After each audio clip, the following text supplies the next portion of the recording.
Hi everyone! Sa video na ito ay titignan natin ang 5 bagay na kailangan mo para magamit ang multitracks ng mabuti. So 5 essentials to run tracks. First, we need a device. Kailangan natin ng either MacBook, iPhone, or iPad bilang device. Isa lamang sa mga ito ay sapat na para mapagana natin ang tracks. So para sa akin, gusto kong gamitin ang iPad dahil madali siyang kontrolin at madali siyang dalhin. Pangalawa, we need a software.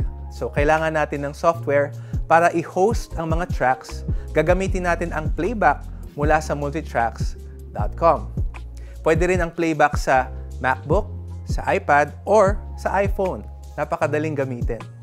Pangatlong kailangan natin ay connection. So, kailangan natin ng audio hardware device para ma-connect natin ang tunog papunta sa sound system ng church. Ang pinakasimpleng option ay ang breakout cable. So, ang cable na ito sa unang banda ay 3.5mm jack. So, yun yung isasaksak ko sa aking iPad or iPhone even. And then, sa dulo nun, magbe-breakout siya sa dalawang channel. So, first, pwede kong isend dito yung click and guide. Dito naman sa kabila, lahat ng stems. And we need direct box. So, first direct box is your click and guide.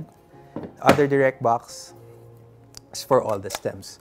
Now, kung kailangan natin ng mas marami pang options or kung kailangan ninyo na mas marami pang channel para mas marami kayong option, then you can use an audio interface. So this audio interface, meron siyang 4 na output. So for example, gusto nyo ng sariling channel para sa inyong bass or synth bass from your stems, from playback, then pwede mo yun gawin by dedicating that instrument to a separate output. So it really depends on what's available. Have fun with it. Know what's best for your church and for your setup. Ika-4 na kailangan natin ay in-ears. So kailangan natin ng in-ear monitors para ang music team lang ang makakarinig ng click and guide habang tumutugtog. Ito ang example ng earpiece, in-ear monitors. And bukod dito, kailangan din natin ng device para pagsaksakan itong in-ears so that tayo lang ang makakarinig ng click and guide. Panglima, control. Makakatulong ang paggamit ng MIDI controllers para i-trigger ang playback habang tayo ay tumutugtog.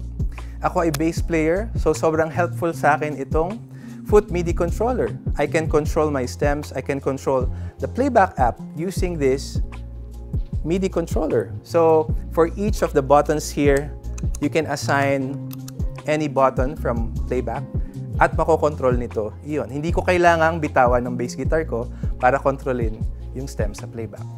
So I hope that these videos are giving you great ideas as you consider using playback with your teams.